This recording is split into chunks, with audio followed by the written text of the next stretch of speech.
Well, good morning, class. This is Professor Kraus, and unfortunately, because of the wintry weather and the sub-freezing temperatures that we have today, where I live, where a lot of the roads are not scraped and it's pretty icy there, we are not able to have our week 1 class in person, which I hate because I look forward to meeting all of y'all and getting to discuss these topics in person.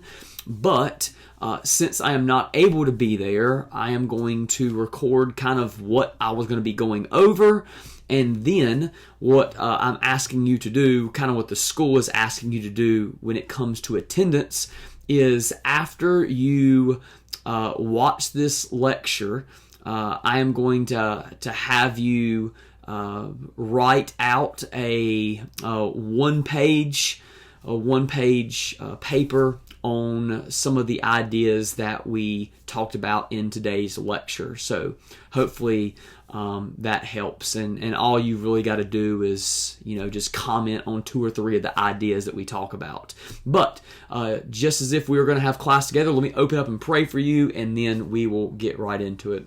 Father, I pray for these students. And I pray, Lord, that you would keep them safe during this time as they are making their way around campus and other places. Lord, I pray that you would help them to be able to settle into this first week of classes, that they would be able to do really well, get started on the right foot, and you would help them this entire semester. Lord, help me as I teach this material now. Help it to be clear and helpful. In Jesus' name we pray. Amen.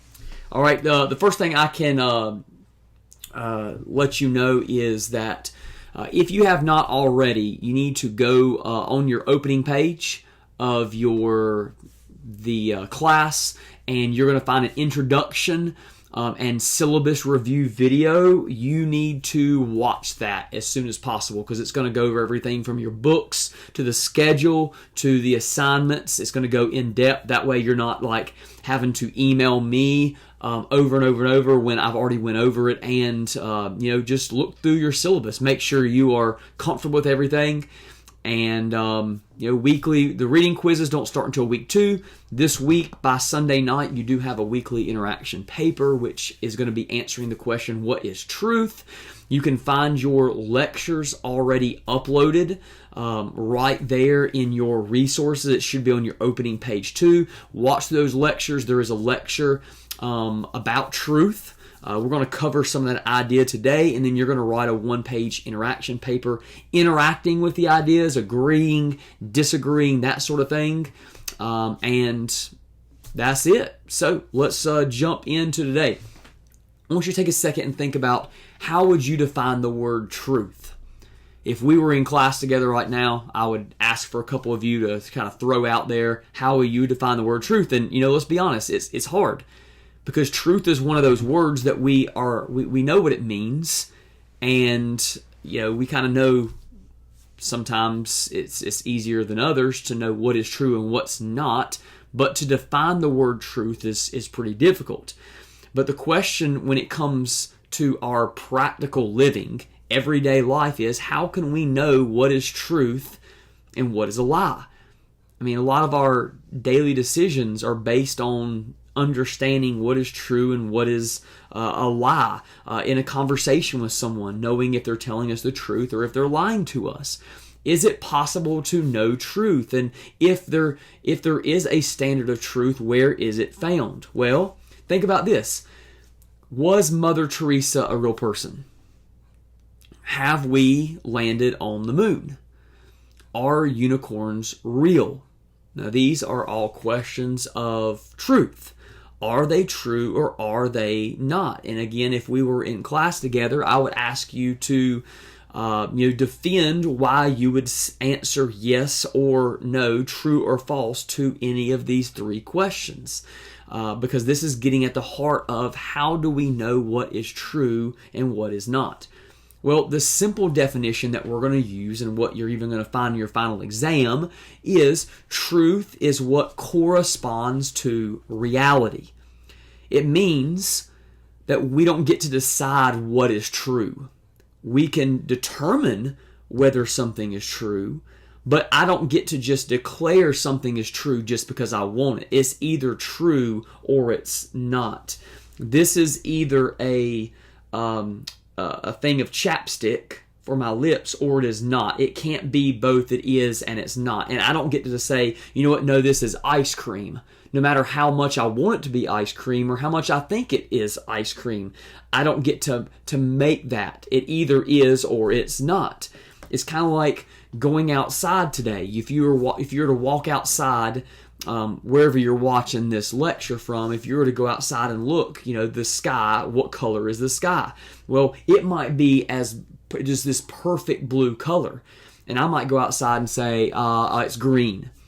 And no matter how much I think it's green, even if I'm colorblind and I see green, the truth is that the sky is still blue. It's either sunny or it's not. We can either see the sun or we can't. It's what corresponds to reality. There is a reality. The question is, does what we say is true or not correspond to it? Does it match up?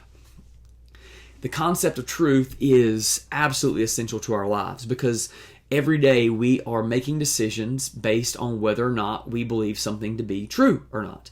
You think about gravity. The reason why we walk outside not holding on to things is because we believe that gravity is true. Gravity will hold us down to the ground. The reason why we don't jump off a mountain is because we know that we're not going to float. We are going to drop quickly, and we're going to drop to our deaths if it's high enough. Why? Because we believe gravity is a truth, and we've learned to study it, we've learned to live with it. Breathing. You are able to go about your day without having to consciously think about breathing. Why? Because you believe that you were created in such a way that you are functioning, and as long as things are going right, you're going to breathe on your own. If you're able to drive, or you're even walking on the side of the road, you are able to do that because you believe that other people are going to follow the rules that are in place. If not, none of us would ever drive, because if we did not believe that the majority of the other people on the road are going to follow those laws or are capable of following the laws and stay in their lane, none of us would ever drive, because it would be too scary to know that, you know what, I think everybody's going to hit me. So truth is something we use in our lives. Now that takes us to something, and this is really getting to the heart of our course in Intro to Christianity: absolute truth versus subjective truth. And I go over this in the lecture, but just really quickly, absolute truth believes that there is a standard of truth that's outside of us that applies to all people. And we're trying to understand what that truth is and apply it to our own lives, but we believe that it applies to all people. So it's not like, well, you grew up in this home and I grew up in this home, so we have two different truths. Or you grew up over there and I grew up here, so we have two different truths to go by. Absolute truth says no, we might have different rules. We may follow those rules to a different degree, but in the end, there is still a standard of truth that exists that everyone falls under. Subjective truth means it's ever shifting, because subjective truth is you get to make up your truth and I get to make up my truth, and everybody kind of deals with their own truth, and what's true for you may not be true for me, and that gets very tough to live with. I've heard it before. That's your truth, not my truth. But it's actually impossible to live in such a way where everybody gets to decide whether something's true or not. All right, so imagine this. Imagine you get pulled over on the road for driving, and the police officer shows you the radar gun and shows you that you were going 15 miles per hour over the speed limit, like that was the truth. But what if you said, that's true for you, but that's not true for me? Well, that's not going to slide. Why? Because the officer has evidence that you were breaking a law. So you can argue something else, but you can't argue that you were not going 15 miles per hour over the speed limit. There's the speed limit posted, 45 miles per hour. You're going 60, that's 15 over. That's the truth. Imagine you getting a quiz question wrong. All right, we've studied it, we've gone over it in lectures, it's in the book, you get it wrong, but that you argue that that's not true for you. that your truth is different than everybody else's truth. Well, of course, that's not going to fly in school. There's got to be a standard of truth that applies to everyone. Either everybody's right or wrong in those true and false questions, or, what are we even doing here? Can you imagine arguing over the price of a meal at a restaurant? You go into a restaurant and they say, well, this hamburger combo costs $6.99, and you're like, well, that's y'all's price, but for my price it should be $4. They would laugh you out of the store. So we live in a world that has truth. Truth is everywhere, and we have to live in this world. We can't just escape the world. We can't just hide our head or not go out and live our world, not talk with people and not deal with people. But when we come in contact with people and government and schools and things like that, we come to heads with the idea of truth. That there is, at some level, there is a standard of truth that we are under. Now, this takes us to the idea of worldview. So we're getting a little bit closer to the idea of religion and what we're going to be talking about this semester of Christianity, because every single human being has a worldview. All right, every single human being has a worldview. It may be a religious worldview, it may not be a religious worldview, and every single one of us, every single one of you watching this, you all have important truths that you believe about the world, and you believe about other humans, that you believe about God or gods, you believe about your morality, how you should live, you believe about the afterlife or food or love. I mean, you could take any topic and say, hey, what do you believe? And your worldview has influenced you and brought you to a place in time where you believe certain truths or beliefs about that topic. The question that we all need to be asking ourselves is, especially as a college student now, is, does my worldview correspond to reality? In other words, is my worldview true? Because it's not, what's the point of just believing something because everybody else does? Or what's the point of just believing someone else because everybody else, believing something because everybody else believes something else? We need to know whether or not what we believe is true. Is there really a God? And if so, what is he like or she like? Is the world really round or is it flat? Are people good or is there something wrong with us? Is there really life after death? And if so, how can we continue to live after death? Does our worldview correspond to reality? Gets to the heart of truth. Because imagine living and just going with the flow and just accepting and believing everything everybody tells you, but never investigating, never determining whether or not what you believe is actually true. And you get to the end of your life and you're like, well, wait a second. I don't even know if I really believe this, and it's almost too late. You've lived your whole life just living blindly without, just accepting everything without trying to see, does what I believe is it really true? Does it correspond to reality? That's what we're going to be talking about in this course. Our worldviews all develop over the course of our lives. We experience different events. We go to class. We learn different things. We talk to people. Things happen to us, and it kind of shifts what we believe to be true about the world. If we were in class, I'd ask, what are some different factors that influence our worldview? Well, the house you grow up in. Did you attend some sort of religious organization growing up? Did you go to church or a mosque or a synagogue? Did you have people who mentored and invested in you? Were you a reader? Did you investigate things? All these different things that happen to us, our different environments, have influenced what we believe to be true or not true. But our worldviews are not neutral. We've all been influenced, either rightly or wrongly. We can't all be right. A person who walks outside and says, hey, the sky's blue, and another person who says the sky's yellow, they're not both right. The sky's either blue, yellow, or another color. But you can't just be like, well, you know what? That's true for you. No, and that's true for our worldviews. We're either believing what is right and what corresponds to reality, or we're not. And shouldn't we want to know that? Shouldn't we want to know whether or not what we're believing is true? There's a famous illustration called, seeing the world through rose-colored glasses. It's the idea, if you put on a pair of glasses that were tinted rose-colored, everything you see would be tinted rose. The sky would look rose, and the grass would be influenced by these rose-colored glasses. Now, so it would cause you to see the world in a way that's not true. It doesn't correspond to reality. You would see objects as they are, but you wouldn't see them in the right way. Why? Because there's something influencing the way you see the world. All of us have influences that have caused us to see the world in a certain way. We need to investigate. We need to know whether or not what we believe is true or not. Let's talk about religion for a second, because this is what truth and worldview are getting at. Do you consider yourself religious or not?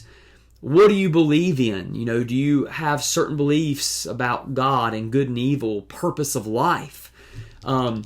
If so, how does that influence the way you live your life?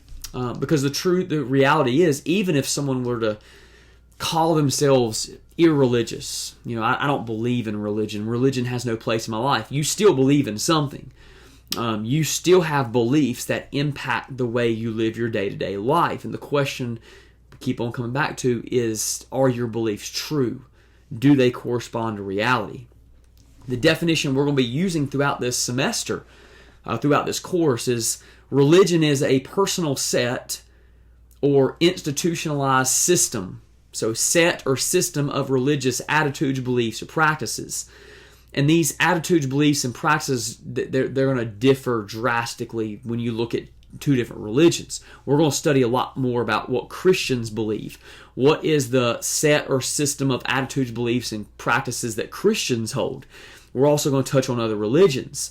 And we might ask the question, why are there religions? Well, it's because people are being influenced.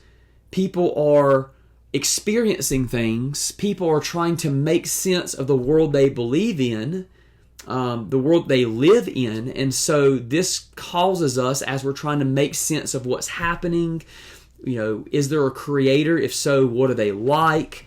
Should I be good or bad? Is there life after death? These questions lead us to different attitudes, beliefs, and practices. And based on how we answer those questions, we're going to have different religions. And religions are different. Some people really struggle with the idea of religion. Some of you, even in this class, you're like, I don't have any place for religion whatsoever.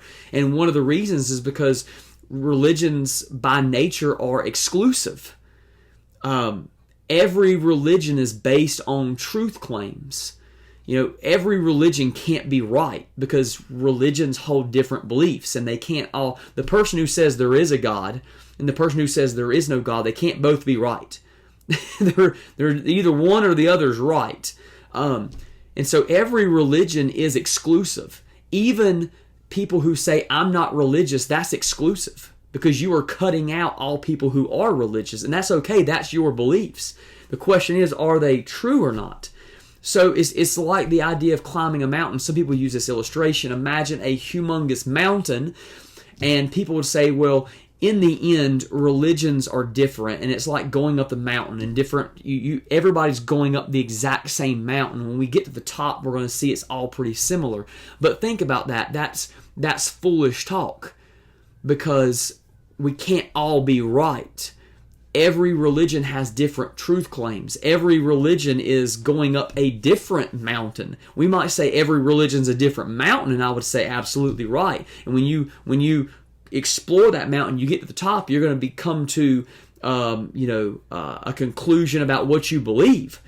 But we're not all climbing the same mountain, because religion is by nature exclusive. Some people get very mad that Christians say, well, this group of Christians this group of people are Christians, this group of people are not. But all Christians are doing is what every other religion does. And they're saying, okay, these are the standards of truth and belief and attitude and practice that we hold to. And if you don't hold to these, then you would not be classified as a Christian. You would have a different religion, just as someone who is Jewish would say, this is what we believe, and if you don't believe this, then you're not Jewish.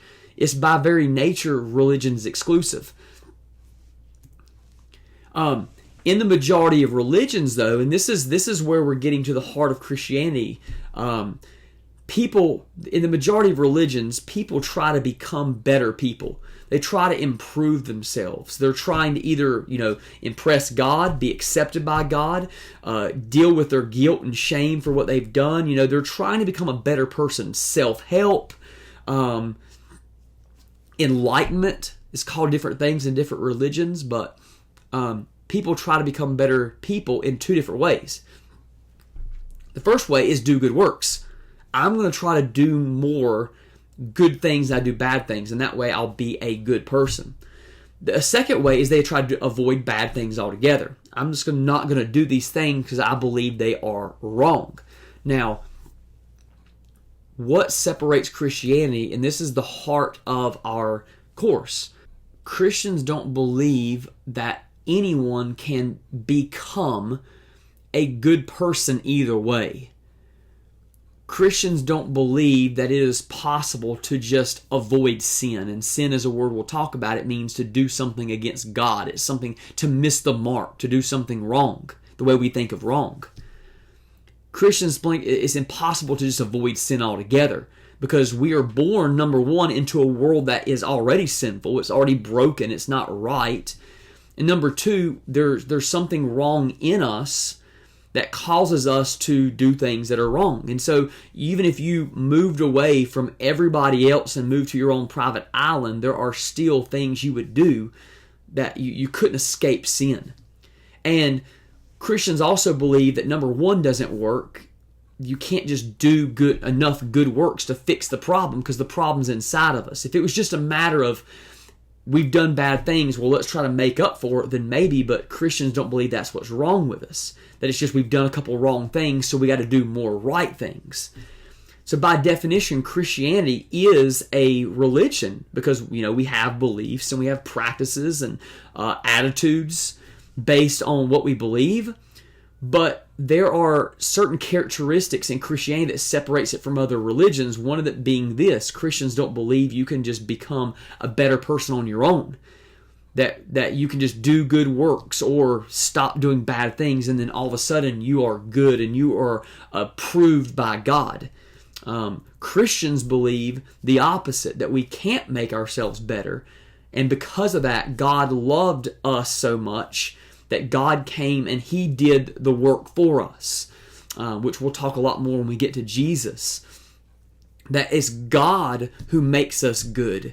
It's God who takes away our sin and removes what's wrong with us and makes us good because we can't do it our own. And so that's one of the main differences. So as we talk about in one of the lectures, Christianity is both a religion because there's beliefs and there's practices. So by definition, religion is not a bad word. It's just a word that stands for something, and Christianity is certainly a religion.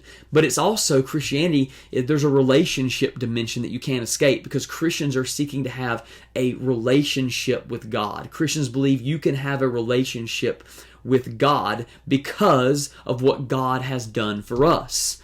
And so that's what's important to know about Christianity. So, now, this is what we would have discussed today in class, taking some of our lecture notes and going deeper into it. Now what I want you to do, your assignment so that you'll be counted present, you won't be counted absent for this course, is I want you to type up a couple paragraphs. It doesn't have to be a whole page. A couple paragraphs about the main ideas of this lecture. Truth, worldview, religion, what Christians believe, that sort of thing. You can agree or disagree or just make some statements. That way I know that you've watched this and you participate in some way just as you would have if we were in person. So, sorry we couldn't do class together in person. I hope you're doing well. If there's anything I can do for you, please don't hesitate to reach out, and I look forward to seeing you next week. God bless.